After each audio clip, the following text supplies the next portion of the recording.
कुंज बिहारी।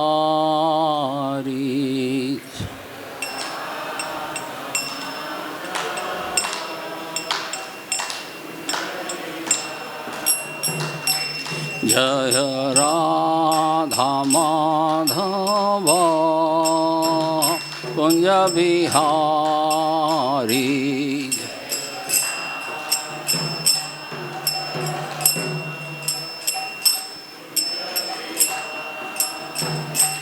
जय गोपी जन वल्लभ गिरिवरधारी।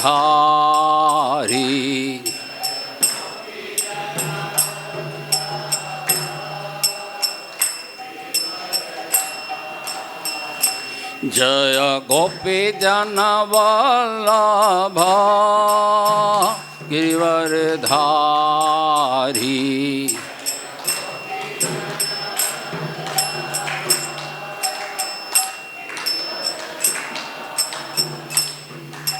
यशोदानंदन ब्रज जनारंजन।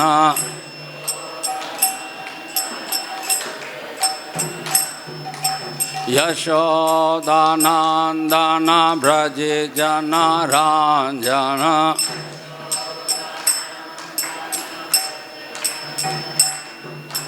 यमुना तीरा वनचारी।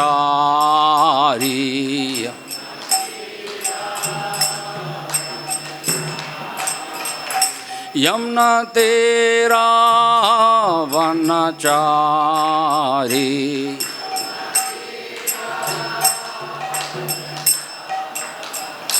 जय राधा माधव कुंज बिहारी।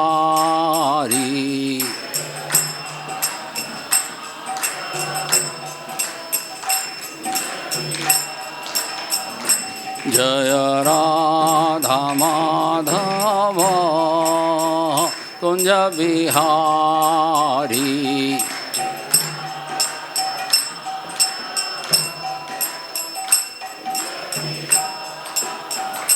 जय गोपी जन वल्लभ गिरिवरधारी।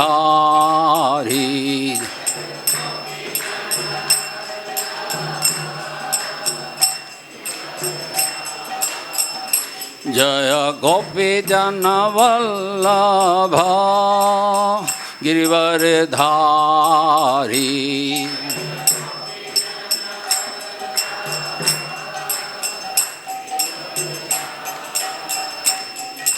यशोदानंदन ब्रज जनारंजन।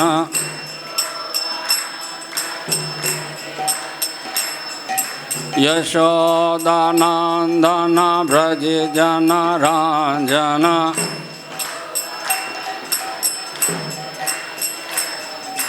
यशोदानंदन ब्रज जनारंजन।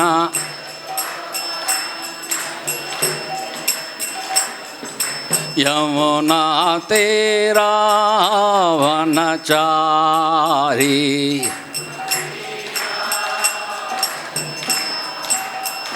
जय राधा माधव कुंज बिहारी।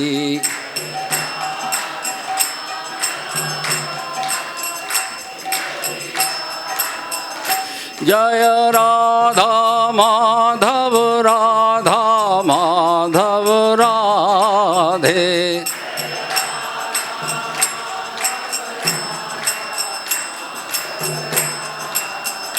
जय राधा श्याम सुंदर राधा श्याम सुंदर राधे।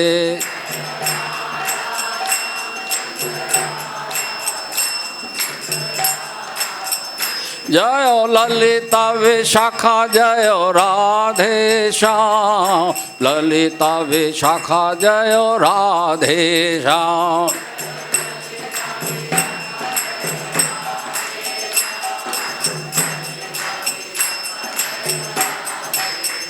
जय कृष्ण बलराम कृष्ण बलराम कृष्ण बलराम। जय कृष्ण बलराम।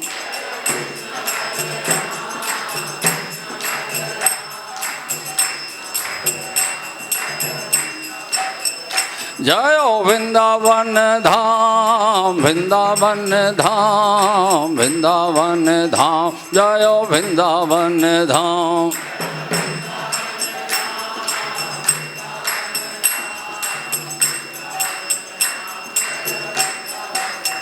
जय गौरनिताय, गौरनिताय, गौरनिताय, जय गौरनिताय।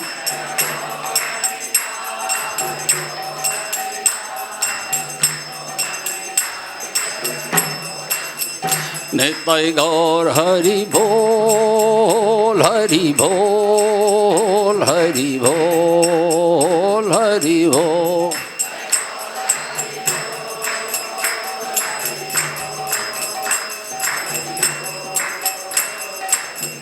जय जय प्रभुपाद, प्रभुपाद, प्रभुपाद, प्रभुपाद।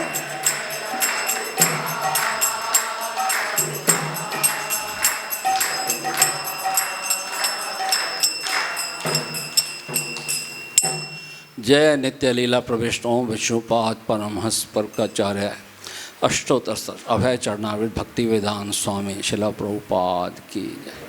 जय नित्य लीला प्रविष्टों विष्णुपाद परमहंस परकाचार्य अष्टोत्तर शिला भक्ति सिद्धांत सही ठाकुर जी महाराज की जय। अनंत कोटि वैष्णव भक्तवृंद की जय। नामाचार्य शीलदास ठाकुर की जय।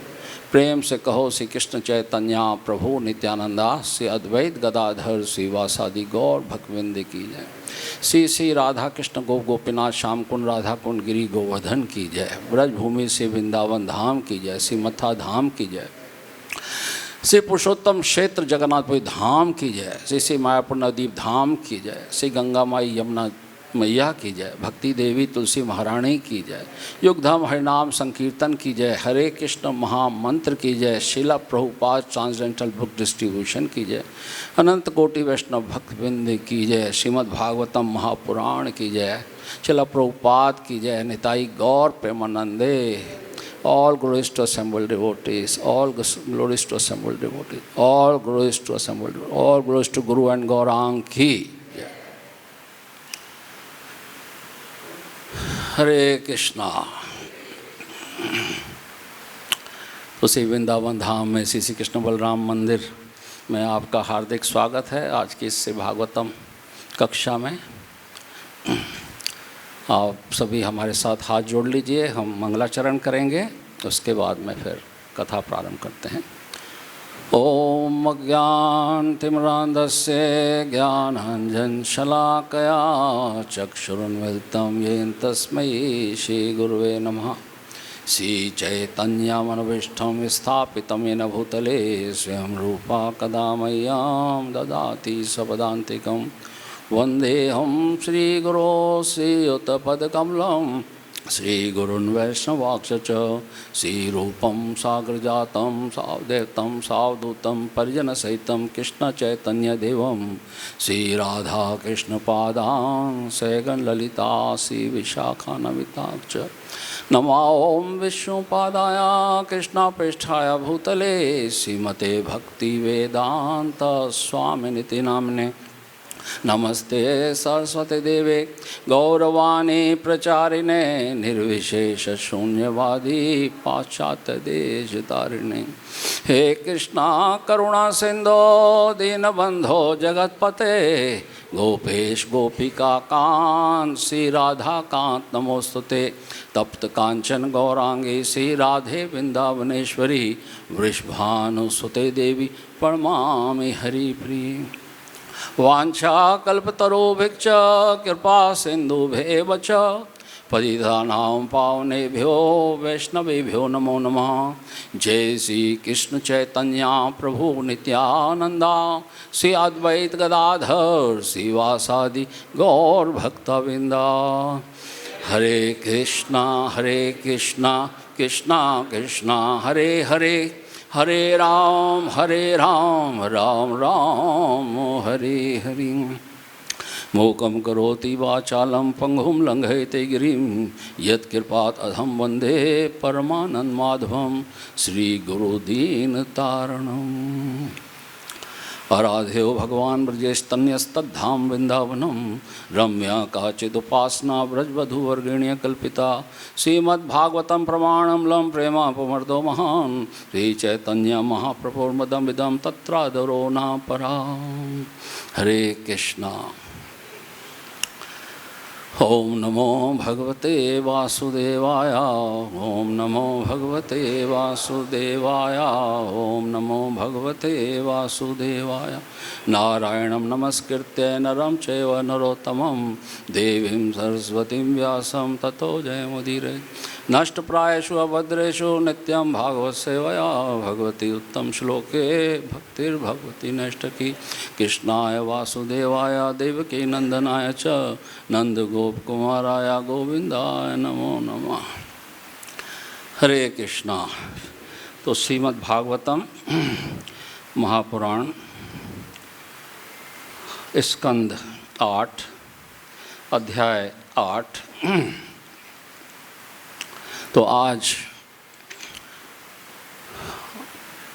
श्रील प्रभुपाद समस्त वैष्णवगण आप सबके आशीर्वाद से हम श्लोक संख्या 3 से प्रारंभ करेंगे और श्लोक संख्या 8 का तात्पर्य है।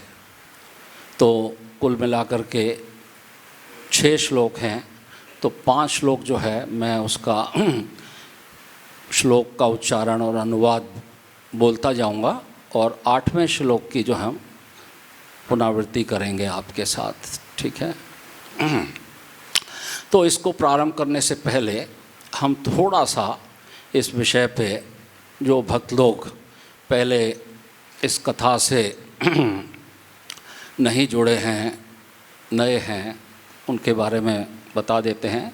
ये जो अध्याय है क्षीर सागर का मंथन, तो किस प्रकार से क्षीर सागर के मंथन की आवश्यकता पड़ी, तो ये प्रश्न पूछते हैं परीक्षित महाराज सुखदेव गोस्वामी से जब उन्होंने छठे मनवंतर के बारे में कथा करनी प्रारंभ करी और कहा कि छठा मनवंतर भगवान के स्वांश अजित प्रकट हुए और उनके प्रकट्य में जो है सागर का मंथन हुआ। तब जो है परीक्षित महाराज बड़े उत्सुक हो गए सागर मंथन के विषय में जानने के लिए कि क्या वजह से सागर मंथन हुआ और किस प्रयोजन से जो है इसको किया गया।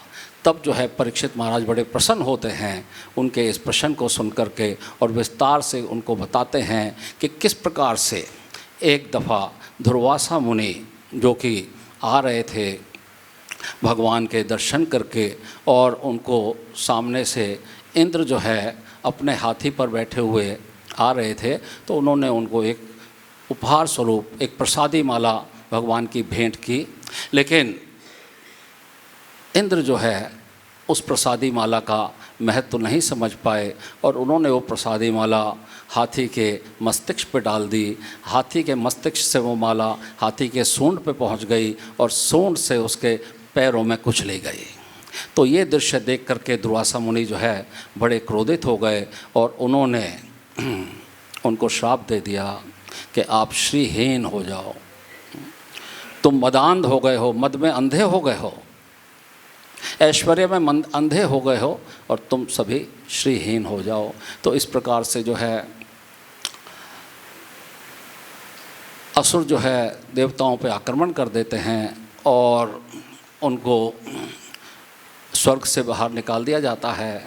तो ब्रह्मा जी के पास देवतागण जाते हैं और ब्रह्मा जी देवताओं को लेकर भगवान के पास जाते हैं और वहाँ स्तुति होती है। तब भगवान कहते हैं कि ये काल जो है असुरों के लिए है, तुम अभी इसमें विजयी नहीं हो पाओगे, तो तुमको योजना बताता हूँ और तुम क्या करो, असुरों के साथ संधि कर लो।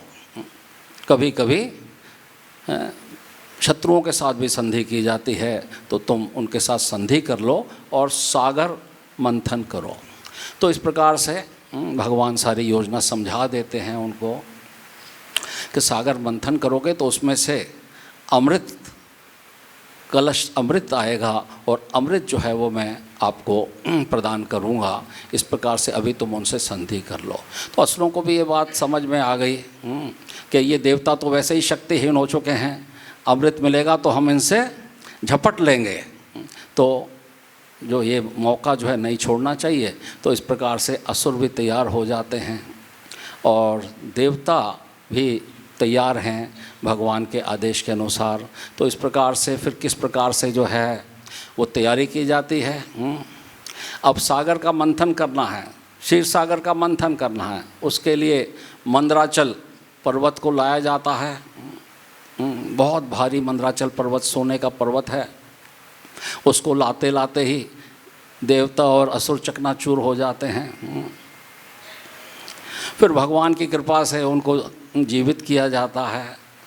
गरुड़ जो है पर्वत को लेकर के भगवान के आज्ञा से उसको सागर में स्थापित करते हैं। वासुकी को जो नाग है उसको रस्सी बनाया जाता है। एक तरफ देवता और एक तरफ असुर। पहले देवता भगवान स्वयं अजित मुख की तरफ चले गए थे, लेकिन असुरों को बात पसंद नहीं आई। तब भगवान मुस्कुराए और पूंछ की तरफ चले गए और देवता मुख की तरफ आ गए। इस प्रकार से जो है वो शुरू होता है, मंथन शुरू होता है। लेकिन मंथन कैसे होगा, वो जो पर्वत है वो तो डूबता जा रहा था, आधार नहीं था। तो भगवान जो है फिर कच्छप रूप में अपने को प्रकट करते हैं। 1,00,000 योजन लंबी, मतलब उसका जो चौड़ाई पीठ भगवान का कच्छप का, उसके ऊपर मंदराचल पर्वत को स्थापित किया जाता है। और सर्वप्रथम उसमें से हलाहल विष निकलता है, जिसको देख करके देवता और असुर दोनों ठंडे हो जाते हैं, परास्त हो जाते हैं। लेकिन फिर भगवान उनको कहते हैं कि ये हलाहल ये सारे जगत का जो विनाश कर देगा, इसको आप शिव जी के पास जाओ, शिव जी जो है आपके ऊपर कृपा करेंगे। वैष्णवानाम यथा शंभो। तो शिव जी जो है के पास जाते हैं, प्रार्थना करते हैं। तो शिव जो है उस हलाहल को धारण कर लेते हैं, अपने कंठ में धारण कर लेते हैं। और तभी जो है शिव जी क्या कहलाए, नीलकंठ कहलाए। तो जब शिव जी ने हलाहल को धारण कर लिया, उसके बाद देवता और असुर दोनों प्रसन्न हो गए। ऐसा समय कभी नहीं होता कि एक साथ एक ही स्थिति में दोनों प्रसन्न हो जाएं। देवता भी प्रसन्न हो जाएं और असुर भी प्रसन्न हो जाएं। तो ये स्थिति बड़ी विलक्षण है। तो ऐसी स्थिति में देवता भी प्रसन्न हो गए और असुर भी प्रसन्न हो गए कि ये हलाहल जो है ये किसने, शिव जी ने स्वीकार कर लिया। शिव जी वहाँ रुके नहीं, शिव जी वहाँ रुके नहीं। शिव जी अपना हलाहल अपना धारण करके चले गए। अब देवताओं और असुरों में बड़ा उत्साह आ गया। अब दोबारा से उन्होंने जो है मंथन प्रारंभ कर दिया। और सबसे पहले जो बताया गया पहले और दूसरे श्लोक में कि सबसे पहले क्या हुआ, शिव जी द्वारा विषपान कर लिए जाने पर देवता तथा दानव दोनों ही अत्यधिक प्रसन्न हुए और नवीन उत्साह के साथ समुद्र का मंथन करने लगे। इसके फलस्वरूप सुरभि नामक गाय उत्पन्न हुई। तो सर्वप्रथम सुरभि गाय उत्पन्न हुई। ठीक है, तो पहला और दूसरा श्लोक जो है सुरभि गाय के ऊपर है। अब हम तीसरे से जो है श्लोक से मैं पढ़ने जा रहा हूँ। ततः उच्च श्रवानामा हयो भूच चंद्र पांडुरा तस्मिन् बलि स्प्राहम चक्रे नेन्द्रा ईश्वर शिक्षया। तत्पश्चात चंद्रमा के समान श्वेत रंग का उच्च श्रवा नामक घोड़ा उत्पन्न हुआ। बलि महाराज ने इसे लेना चाहा। स्वर्ग के राजा इंद्र ने इसका विरोध नहीं किया, क्योंकि पूर्ण पुरुषोत्तम भगवान ने पहले से ही उन्हें ऐसी सलाह दे रखी थी। तत्एरावतो नामा वारणेन्द्रो विनिर्गता दंत चतुर्भि श्वेता हरेर अन भगवतो महिम हरन भगवतो महिम। मंथन के फलस्वरूप अगली बार हाथियों का राजा एरावत उत्पन्न हुआ। यह हाथी श्वेत रंग का था और अपने चारों दांतों के कारण यह शिवजी के यशस्वी धाम कैलाश पर्वत की महिमा को भी मात दे रहा था। ए रावण दस्य त्वष्टो दिग्गजा अभवंस्ततः अभ्रमो प्रभृत्यष्टौ च करिण्यास्त्व अभवन नृपः। हे राजन, इसके बाद 8 बड़े बड़े हाथी उत्पन्न हुए जो किसी भी दिशा में जा सकते थे। उनमें एरावण प्रमुख था। अभ्रमु आदि 8 हथनियाँ भी उत्पन्न हुई। कौस्तुभाख्यम अद्भुत रत्नम पद्मरागो महोदधे तस्मिन् मणोस्पृहं चक्रे वक्षो लंकरणे हरि ततो भवत् परिजाता सुरलोक विभूषणम पुर्यथि अर्थिनो युर्थे शश्वत भुवि यथा भावान। तत्पश्चात महान समुद्र से विख्यात रत्न कौस्तुभमणि तथा पद्मरागमणि उत्पन्न हुए। भगवान श्री विष्णु ने अपने वक्ष स्थल को अलंकृत करने के लिए इसे पाने की इच्छा व्यक्त की। तब परिजात पुष्प उत्पन्न हुआ जो स्वर्ग लोकों को विभूषित करता है। हे राजा, जिस प्रकार तुम इस लोक के प्रत्येक व्यक्ति की इच्छाएं पूरी करते हो, उसी तरह परिजात हर एक की इच्छाओं को पूरा करता है। ततश्च अप्सरसो जाता निष्कंठया सुवाससा रमण्या स्वर्गिराम वल्गु गति लीला अवलोकने। अप्सराएं जो स्वर्ग में वैश्याओं की तरह रहती हैं प्रकट हुई। वे सोने के आभूषणों तथा गले की मालाओं से पूरी तरह सजी हुई थीं और महीन तथा आकर्षक वस्त्र धारण किए थीं। अप्सराएं अत्यंत मंद गति से आकर्षक शैली में चलती हैं, जिससे स्वर्गलोक के निवासी मोहित हो जाते हैं। अब हम 8वां श्लोक करने जा रहे हैं। तो इसके शब्दार्थ पहले कर लेते हैं 8वें श्लोक के, फिर श्लोक की जो है उच्चारण करेंगे। ततः तत्पश्चात च तथा आविर्भूत प्रकट हुई साक्षात प्रत्यक्ष श्री भाग्य की देवी रमा नामक भगवतपरा पूर्ण पुरुषोत्तम भगवान के प्रति पूर्णतः अनुरक्त रंजयंती प्रकाशित करती दिशा सभी दिशाओं को कांत्या कांति से विद्युत बिजली सौदामणि यथा जिस तरह ततश्च आविर्भूत साक्षात श्री रमा भगवतपरा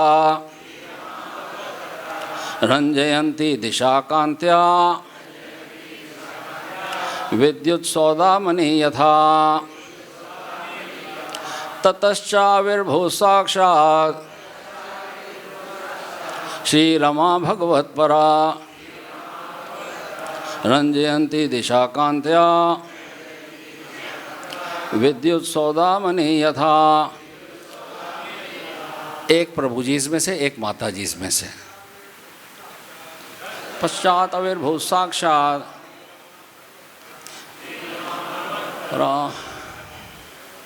रंजयंती दिशा कांत्या विद्युत सौदामणि यथा। एक माताओं में से। ततश्चाविर्भूत साक्षात रमा भगवतपरा रंजयंती दिशा कांत्या विद्युत सौदामणि। अनुवाद और तात्पर्य शिला प्रभुपाद के द्वारा। शिला प्रभुपाद की। तब भाग्य की देवी रमा प्रकट हुई, जो पूर्ण पुरुषोत्तम भगवान द्वारा भोग्य हैं और उन्हीं को समर्पित रहती हैं। वे बिजली की भांति प्रकट हुई और उनकी कांति संगमरमर के पर्वत को प्रकाशित करने वाली बिजली को मात कर रही थी। तात्पर्य, श्री का अर्थ है ऐश्वर्य। कृष्ण समस्त ऐश्वर्यों के स्वामी हैं। भोक्ताराम यक तपसाम सर्वलोक महेश्वरम सुहृदम सर्वभूतानाम ज्ञात्वा माम शांतिम ऋच्छति। यह विश्व शांति का गुर श्रीमद् भगवद गीता 5.29 में दिया हुआ है। जब लोग जान जाएंगे कि भगवान श्री कृष्ण ही परम भोक्ता है, परम स्वामी तथा समस्त जीवों के परम सुहृद मित्र हैं, तो सारे विश्व में शांति तथा समृद्धि निश्चित रूप से छा जाएगी। दुर्भाग्यवश बद्ध जीव श्री भगवान की बहिरंगी शक्ति द्वारा भ्रम में पड़े रहने के कारण एक दूसरे से लड़ना झगड़ना चाहते हैं, जिससे शांति भंग हो जाती है। शांति के लिए पहली शर्त यह है कि श्री या धन की देवी द्वारा प्रदत्त सारी संपदा पूर्ण पुरुषोत्तम भगवान को अर्पित की जाए। प्रत्येक व्यक्ति को चाहिए कि वह संसारी संपदा के अपने झूठे स्वामित्व के भाव को त्याग दे और प्रत्येक वस्तु भगवान श्री कृष्ण को अर्पित करे। कृष्ण भावनामृत आंदोलन की यही शिक्षा है। तो श्रील प्रभुपाद का भक्ति वेदांत तात्पर्य जो है वो यहाँ समाप्त होता है। तो हम देख रहे हैं कि सर्वप्रथम जो है मंथन जब प्रारंभ हुआ तो हलाहल विष के बाद सर्वप्रथम जो है हवर्धिनी यानी कि सुरभि गाय प्रकट होती है। सुरभि गाय के प्रकट होने के पश्चात फिर हमने जो पढ़ा कि उच्चैश्रव जो है नामक वो घोड़ा वो उत्पन्न होता है और उसके पश्चात ऐरावत हाथी जो है प्रकट होता है। घोड़ा जो है वो बलि महाराज की इच्छा हुई, बलि महाराज ने ले लिया। ऐरावत हाथी जो है इंद्र को प्राप्त हुआ और उसके बाद 8 हाथी और 8 हथनियाँ प्रकट हुई जो समस्त दिशाओं में कहीं भी जा सकती थीं और कौस्तुभ मणि आई प्रकट हुई और रत्न पद्म जो है वो प्रकट हुआ, वो भगवान विष्णु को प्राप्त हुए। उसके बाद पारिजात जो है पुष्प प्रकट हुए तो वो देवताओं के जो लोक हैं स्वर्गलोकी वो उसका विभूषण है। इस प्रकार से जो है ये उसके बाद में अप्सराएं प्रकट हुईं और अप्सराएं जो हैं उसका भी वर्णन इसमें किया गया है। और तत्पश्चात जो है लक्ष्मी जी प्रकट हुई हैं। तो लक्ष्मी जी प्रकट हुई हैं तो लक्ष्मी जी के प्रकट होने पे सब देवता और सारे जितने भी असुर हैं वो बड़े लालायित हो गए हैं। श्री जो है लक्ष्मी सारा जगत उनकी तरफ आकृष्ट रहता है। भगवान की ये संपदा है लक्ष्मी जी।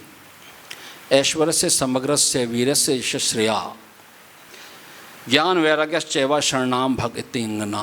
तो भगवान जो समस्त ऐश्वर्यों से संपूर्ण हैं, तो भगवान सबसे अधिक जो है धनवान हैं। श्री उनके चरणों की सेवा करते हैं और भगवान समस्त वीरों में वीर हैं। वीरस्य भगवान यशस्वी हैं, भगवान सुंदर हैं, उनसे अधिक सुंदर कोई नहीं। और भगवान सबसे अधिक ज्ञानवान हैं और भगवान सबसे अधिक वैरागी हैं। तो ये 6 गुण जो हैं भगवान के शाश्वत गुण हैं जो भगवान के साथ हमेशा रहते हैं। तो इस प्रकार से तो अब यहाँ पर आज के जो तात्पर्य में है, प्रभुपाद जिस बात पे बल दे रहे हैं उस बात पे जो बल दे रहे हैं वो है पीस एंड प्रॉस्पेरिटी। किस प्रकार से विश्व में शांति और समृद्धि लाई जा सकती है। आज का जो श्लोक है प्रभुपाद का जो तात्पर्य है इसी बात पे पूर्ण रूप से आधारित है कि किस प्रकार से इस जगत में शांति और समृद्धि लाई जा सकती है। तो प्रभुपाद अपने आज के तात्पर्य में बताते हैं कि शांति का फॉर्मूला कौन सा है। वो भगवद गीता 5.29 भोक्ता राम यक तपसाम सर्वलोक महेश्वरम सुहृदम सर्वभूतानाम ज्ञात्वम शांतिम ऋच्छति। ये शांति का फॉर्मूला है, ये शांति का फॉर्मूला है। तो लेकिन इस संसार में ऐसा कौन होगा जो धन सौंदर्य इन ऐश्वर्यों से मिलने वाले सामाजिक सम्मान की चाह ना करे। हर व्यक्ति चाह करता है कि मेरे को ये ऐश्वर्य प्राप्त हो, ये धन प्राप्त हो। लेकिन ये जो धन और संपदा है ये भगवान की संपत्ति है, इसी बात को जो है यहाँ समझाया गया है कि जब तक हम इस बात को स्वीकार नहीं करेंगे कि ये जो संपत्ति जो भी हमको प्राप्त है ये भगवान की है और भगवान की सेवा में लगनी चाहिए। जब तक हम भौतिक चेतना में रहते हैं तब तक कोई संभावना नहीं है कि इस जगत में शांति स्थापित हो जाए। आज सुबह बड़ा सुंदर कोट था, आप में से कुछ ने सुना होगा, श्रील प्रभुपाद का जो सुबह हम कोट पढ़ते हैं तो आज के जो श्लोक से वो मेल खाता है। तो आज का जो वो कोट था वो क्या था, तो प्रभुपाद कह रहे थे कि आप कुत्ते और बिल्लियों के बीच की लड़ाई को नहीं रोक सकते। वे क्यों लड़ते हैं? क्योंकि कुत्ता सोचता है कि मैं कुत्ता हूँ और बिल्ली सोचती है कि मैं बिल्ली हूँ। इसी प्रकार यदि मैं स्वयं को आयरलैंड वासी या अंग्रेज मानता हूँ तो मैं कुत्ते से बिल्कुल श्रेष्ठ नहीं हूँ। जैसे हम कुत्तों के बीच की लड़ाई को नहीं रोक सकते, उसी प्रकार जब तक लोग शारीरिक चेतना में रहेंगे हम उनके बीच की लड़ाई को नहीं रोक पाएंगे। तो बड़ी महत्वपूर्ण बात है कि और आसान नहीं है इस बात को स्वीकार कर लेना और स्वीकार करके फिर उसको अभ्यास में लाना कि जो कुछ मेरे पास है वो भगवान का है और भगवान की सेवा में लगना चाहिए।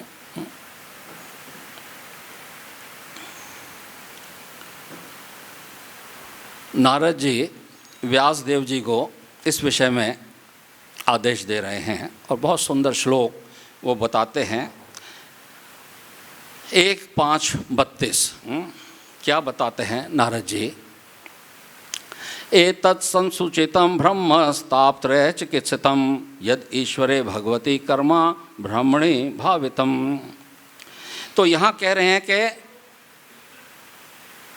हे ब्राह्मण व्यासदेव, विद्वानों द्वारा यह निश्चित हुआ है कि समस्त कष्टों तथा दुखों के उपचार का सर्वोत्तम उपाय यह है कि अपने सारे कर्मों को भगवान श्री कृष्ण की सेवा में समर्पित कर दिया जाए। जब व्यासदेव असंतुष्ट थे, सारे शास्त्रों को लिखने के बाद, सारे वेद लिखने के बाद, पुराण लिखने के बाद उनको संतोष नहीं हो रहा था, तो नारद मुनि प्रकट होते हैं। तो नारद मुनि उनको उपदेश देते हैं भागवतम महापुराण की रचना करने के लिए। तब नारद मुनि कह रहे हैं एतत् संसुचितम ब्रह्मस, कि एतत् मतलब इतना, संसुचितम मतलब विद्वानों द्वारा निर्धारित है। क्या? ब्रह्मस, हे ब्राह्मण व्यास, तापत्रय चिकित्सितम, कि 3 प्रकार के जो ताप हैं इसका उपचार किस प्रकार से संभव है। यद ईश्वरे भगवती कर्मा, यदि भगवान को अपने कर्म समर्पित कर देते हैं। यद ईश्वरे भगवती कर्मा ब्रह्मणि भावितम। तो इस जगत में प्रत्येक व्यक्ति सुखपूर्वक और शांतिपूर्वक रह सकता है यदि हम अपने सारे कर्म भगवान को समर्पित कर दें, और यदि हम अपना जो धन संपत्ति हमारे पास है हम इस बात को स्वीकार कर लें कि ये सारी धन संपत्ति भगवान की है, भगवान के द्वारा दी हुई है। तो ये अपने इंद्रिय भोग के लिए नहीं होनी चाहिए, अपने इंद्रिय भोग के लिए नहीं होनी चाहिए, इसका उपयोग भगवान की सेवा में होना चाहिए। तो यहाँ इस श्लोक के तात्पर्य में प्रभुपाद बहुत सुंदर इसका तात्पर्य लिख रहे हैं। सारा भौतिक जगत कष्टों से भरा हुआ है, सारा संसार इन कष्टों से उबरने के लिए कठिन संघर्ष कर रहा है, किंतु लोग यह नहीं जानते कि भगवान की अनुमति के बिना न तो किसी योजना से न ही किसी उपचार विधि से वांछित शांति एवं उपशमन लाया जा सकता है। प्रभुपाद कहते हैं शांति नहीं लाई जा सकती। यदि भगवान की स्वीकृति ना हो तो औषधि उपचार द्वारा रोगी को स्वस्थ करने का उपचार व्यर्थ होगा। यानी औषधि खिलाने पर भी रोगी स्वस्थ नहीं हो सकता यदि भगवान की स्वीकृति नहीं होगी। यदि भगवान की स्वीकृति नहीं हो तो नदी या समुद्र को नाव के द्वारा पार नहीं किया जा सकता। हमें यह निश्चित रूप से ज्ञात होना चाहिए कि भगवान ही परम स्वीकृति दाता हैं। अतएव हमें चाहिए कि हम अपने सारे कर्म भगवान को समर्पित कर दें। और सर्वोत्तम बात तो यह है, प्रभुपाद समझा रहे हैं हमको, सर्वोत्तम बात तो यह है कि समस्त भौतिक कार्यों से छुटकारा पाकर अपने आप को भगवान की दिव्य लीलाओं के श्रवण में लगा दो। सारे भौतिक कर्मों से छुटकारा पालो और अपने आप को भगवान की लीलाओं में, दिव्य लीलाओं में, श्रवण कथाओं में लगा दो। लेकिन आगे कह रहे हैं प्रभुपाद, किंतु ऐसा अवसर प्राप्त न होने पर, यह संभव नहीं है सबके लिए कि सबको ऐसा अवसर प्राप्त हो जाए।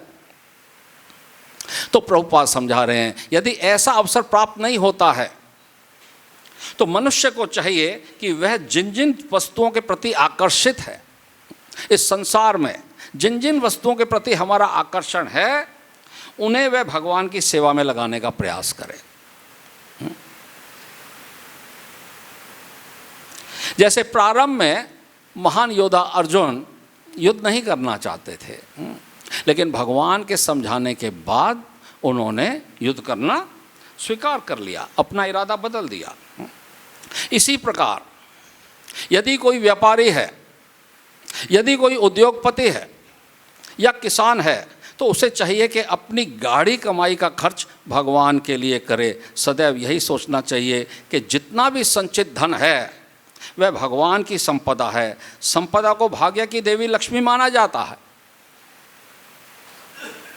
और भगवान तो नारायण हैं या लक्ष्मीपति हैं। अतएव लक्ष्मी को नारायण की सेवा में लगाने का प्रयत्न करो और सुखी बनो। शांति तथा संपन्नता का यही मार्ग है। तो संसार में अक्सर देखा गया है, या इस्कॉन ज्वाइन करने से पहले मेरी स्थिति भी क्या थी, या एक आम आदमी की स्थिति क्या होती है, वो सबको मालूम है। हम मंदिर जाना शुरू किया तो हम किस लिए जाते थे? सुख संपत्ति घर आवे और कष्ट मिटे, ओम जय जगदीश हरे। ओम जय जगदीश हरे, जो ध्यावे फल पावे, दुख मिन से तन का, सुख संपत्ति घर आवे और कष्ट मिटे तन का। तो यही हमने सीखा था हमारे अपने माता पिता से। उनको हमको सिखाया था, बेटा ऐसी आरती किया कर कि सुख और संपत्ति घर में आवे अधिक से अधिक। लेकिन जब हम इस्कॉन मंदिर पहुँचे, और इस्कॉन मंदिर पहुँचने के बाद सुबह मंगला आरती के बाद वहाँ पर शिष्टाष्टम गाया जाएगा, और शिष्टाष्टम में जब चौथा श्लोक आता है, क्या आता है? न धनम न जनम न सुंदरीम कविताम वा जगदीश काम है, मम जन्मने जन्मनेश्वरे भवताद भक्तिर अहतुकी। तो दिमाग घूम गया, ये क्या कह रहे हैं? कहीं गलत तो नहीं बोल रहे? कह रहे हैं न धनम। अरे जब धन ही नहीं चाहिए तो फिर मंदिर क्यों आ रहा हूं मैं? सुख संपत्ति के लिए तो मंदिर आ रहा हूं। ये क्या सिखा रहे हैं? और सच मानो काफ़ी समय तक ये बात गले से उतर ही नहीं रही थी। और जब चैतन्य चरितामृत का ये अपना शिष्टाष्टकम पाठ होता था, मैं चौथी लाइन पे साइलेंट हो जाता था, बोलता ही नहीं था मुंह से। मैं कहा इसको निकल जाने दो, न धनम वाली बात निकल जाए। क्यों? कि मन में सदैव इच्छा रहती है, मन में सदैव इच्छा रहती है कि धन की प्राप्ति हो। ये भगवान की सेवा के लिए है। ऐसी बात जब तक वैष्णव का संग नहीं होता, जब तक हम संप्रदाय से नहीं जुड़ते, प्रभुपाद के मिशन से नहीं जुड़ते, तब तक ये बात समझ में नहीं आती है। साधारण रूप से भी हम देखते हैं कि सामान्य जन जब दीपावली पे पूजा होती है तो लक्ष्मी जी के साथ किसको बिठाते हैं?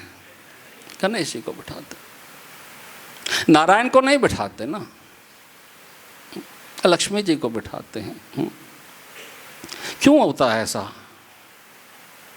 लक्ष्मी जी के साथ नारायण को क्यों नहीं बिठाते, जबकि सबको मालूम है कि लक्ष्मी नारायण, लक्ष्मी ही उनकी जो है शक्ति है, उनके साथ रहना चाहिए। लेकिन आप अधिकतर पूरे देश में क्या विदेशों में भी आप देख सकते हैं कि लक्ष्मी के साथ गणेश को ही बिठाया जाता है, उसी की पूजा होती है। क्यों? इसीलिए कि हम चाहते हैं कि लक्ष्मी हमारे घर में आए और गणेश जी हमको बुद्धि दें कि लक्ष्मी का भोग कैसे करना।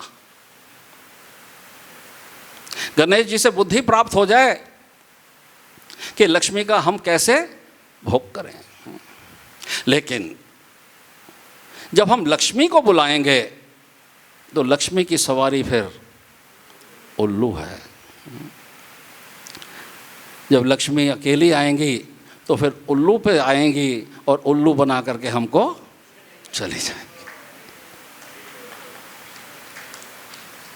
लेकिन जब नारायण के साथ लक्ष्मी को बुलाएंगे तो फिर वो उल्लू पे नहीं आएंगे, भगवान के साथ गरुड़ पे बैठ के आएंगे, है ना।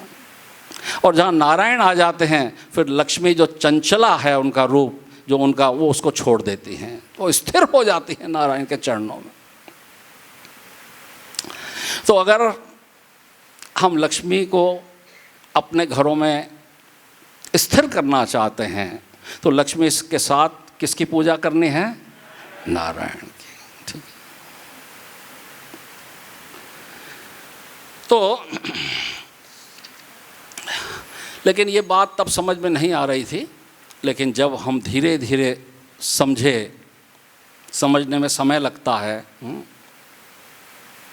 और यही बात जो न धनम न जनम न सुंदरेम, ये बात फिर हमको जब हम जगन्नाथ अष्टकम का पाठ करने लगे, जगन्नाथ मंदिर जाने लगे, तो वहाँ भी ये बात कही गई है ना। क्या कहा गया है वहाँ भी बताते हैं।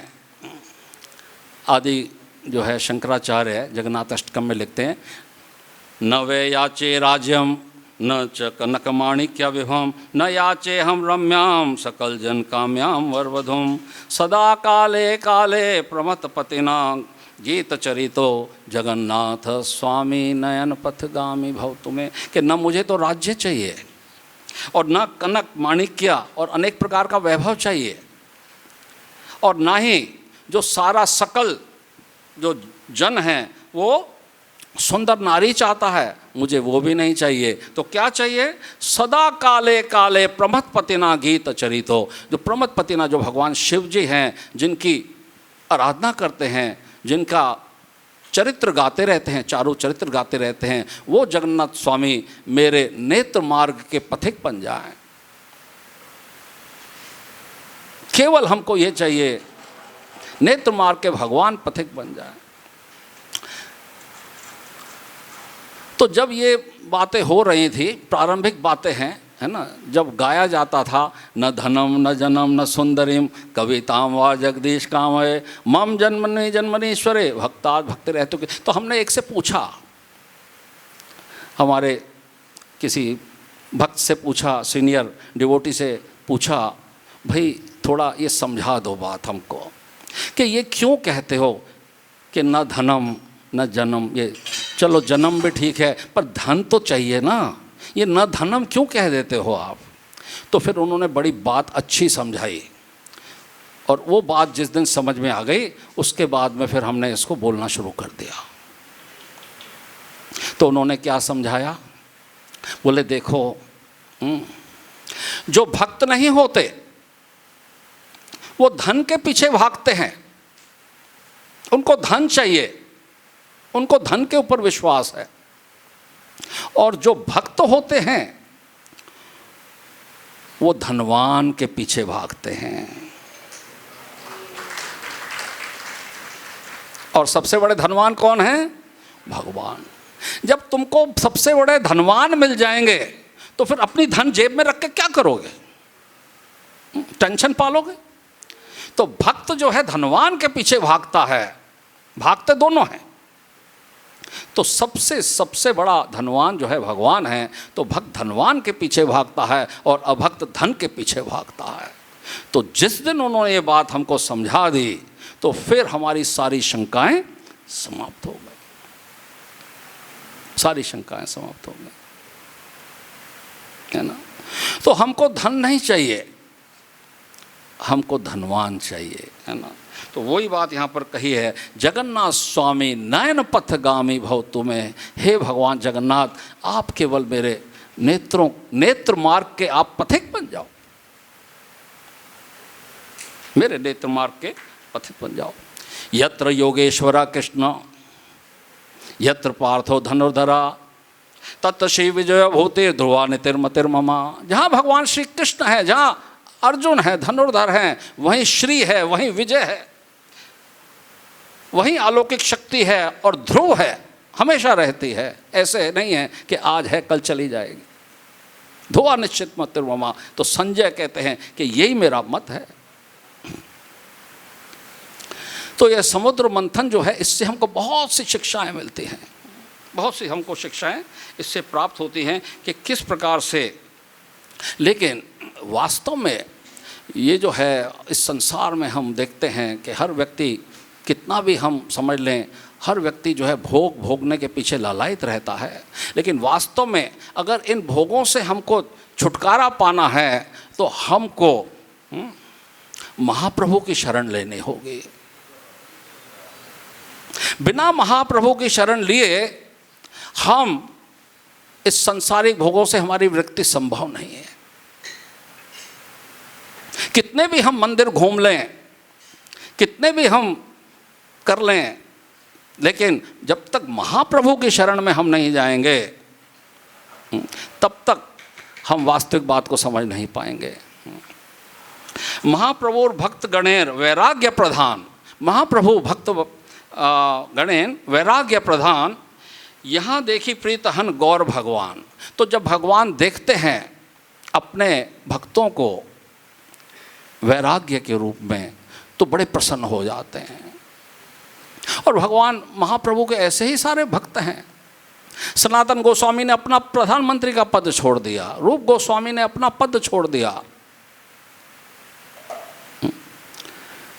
स्वर्ण मुद्राओं की नौकाओं को लेकर के महाप्रभु के चरणों में डाल दें।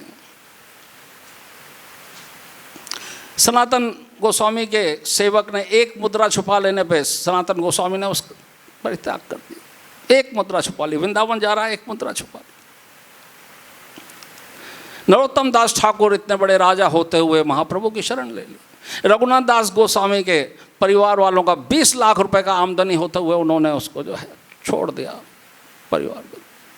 तो ये वैराग्य विद्या निज भक्ति योगा शिक्षार्थकम एक पुरुषा पुराणा। श्री कृष्ण चैतन्य शरीरधारी कृपा अम्बुधिर यस्तहम प्रपद्ये, के जो कृपा के सागर हैं महाप्रभु, मैं उनकी शरण लेता हूँ, जो वैराग्य विद्या सिखाने के लिए जो है प्रकट हुए हैं हमारे को। तो इस समुद्र मंथन जो है अनेक हमको शिक्षाएं देता है। लेकिन इसमें एक बात मैं और सोच रहा था, जब समुद्र मंथन की बात आई तो ये समुद्र मंथन तो हमको शिक्षा देता है, लेकिन एक जो है समुद्र मंथन और भी हुआ है, उसके बारे में भी हमें हमेशा सदैव याद रखना चाहिए। वो समुद्र मंथन किसने और कहाँ किया, ऐसा कुछ ठाकुर जी की प्रेरणा से कुछ ऐसा आ रहा था। तो एक समुद्र मंथन कृष्ण कृपा मूर्ति श्री श्रीमद् अभय चरणारविंद भक्ति वेदांत स्वामी श्रील प्रभुपाद ने किया। अमेरिका जैसे माया के सागर में प्रभुपाद खुद ही मंदराचल पर्वत बने हैं, खुद ही वासुकी नाग बने हैं, खुद ही मंदराचल पर्वत का आधार कच्छप बने हैं, और खुद ही जो है उन्होंने मंथन किया है, समुद्र मंथन, और इस्कॉन रूपी अमृत कलश को प्रकट कर दिया है।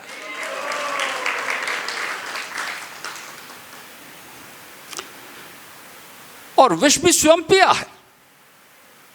कितना विष पिया प्रभुपाद ने इस्कॉन को प्रकट करने से पहले।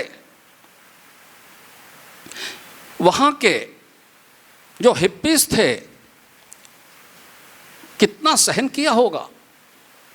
तो ये मंथन उन्होंने स्वयं किया। एक ही फ्रिज में मांसाहार भी रखा है, एक ही फ्रिज में, उसी फ्रिज में प्रभुपाद का प्रसाद भी रखा है। एक प्रभुपाद के शिष्य थे, उनका नाम था माइकल, और उनकी एक गर्लफ्रेंड थी माइकल की, उसका नाम था जैन। तो माइकल और जैन जो हैं वो प्रभुपाद की शरण लिए थे। तो प्रभुपाद ने उनको कहा, ये बॉयफ्रेंड और गर्लफ्रेंड का चक्कर छोड़ दो, विवाह कर लो, विवाह कर लो। तो प्रभुपाद ने उनके विवाह की व्यवस्था की।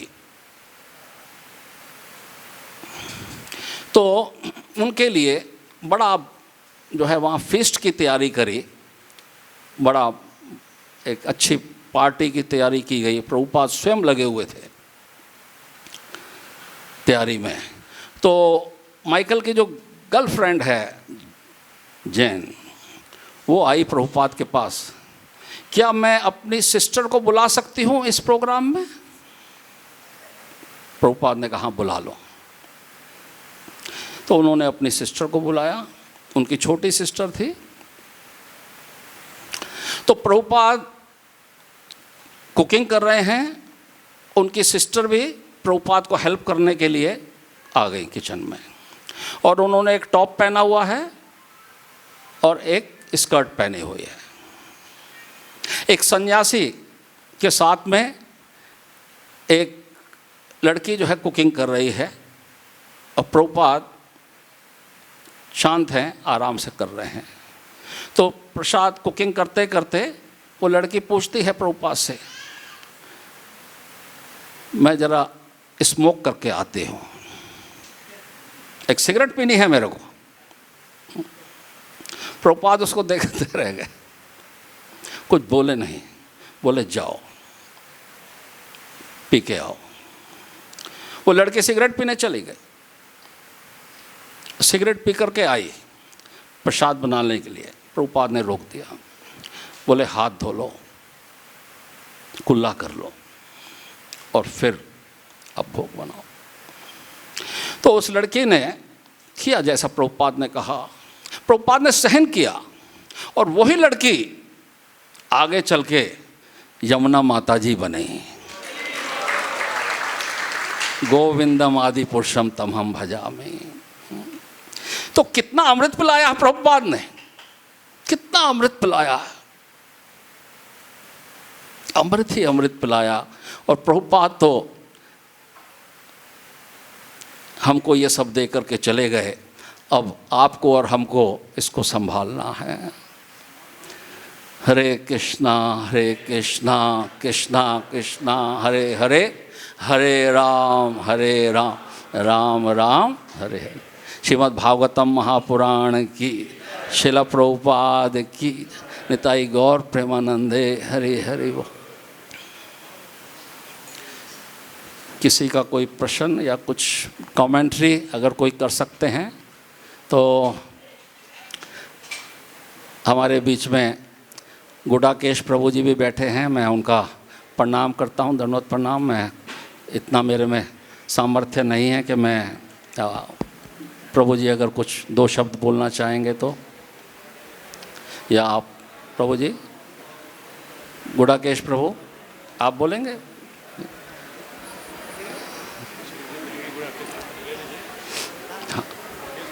दीजिए।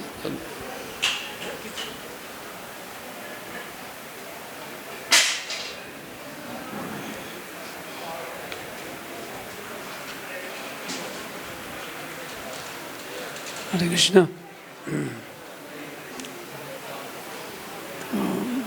खूब बहुत धन्यवाद प्रभु जी, बहुत अच्छा क्लास दिया आपने।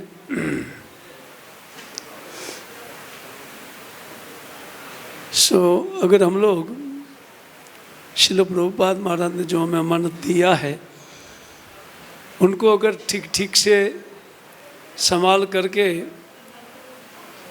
आने वाली पीढ़ियों के लिए अगर हमारा आचरण सुंदर रख करके उनको प्रस्तुत करेंगे तो वस्तुतः जगत का बहुत बड़ा मंगल होगा। लेकिन जैसे श्रील प्रभुपाद महाराज, जैसे आपने बोला कि स्वयं उन विष पान किया, उसी प्रकार कुछ विष तो हमारे सामने भी आएगा, हमें भी वो तैयारी रखना पड़ेगा। क्योंकि देखिए कोई अच्छे काम को कोई संसार पसंद नहीं करता है और सदैव हमको कुछ न कुछ बोलेगा ही। पर अगर धैर्य के साथ हम लोग उनके द्वारा दिए गए सिद्धांतों पर अड़िग रहेंगे तो सुनिश्चित संसार, इसको पूरा संसार ग्रहण करेंगे। जो श्रील प्रभुपाद महाराज ने पहले से प्रचार किया है, बस उनको हमें केवल उनका अनुसरण करते हुए अपने जीवन में उनको आचरण करते हुए अगर सिखाने की हम लोग चेष्टा करेंगे तो वही हमारे लिए एक बहुत सुनहरा अवसर होगा। क्योंकि उनकी कृपा प्राप्त करके हम लोग भी इस संसार से निस्तार को प्राप्त करेंगे और दूसरे लोग भी उसी चरण चिन्ह पर चल करके वो आगे आने वाले जनरेशनों को भी तारेंगे। ठीक है प्रभु, हरे बोल। हरे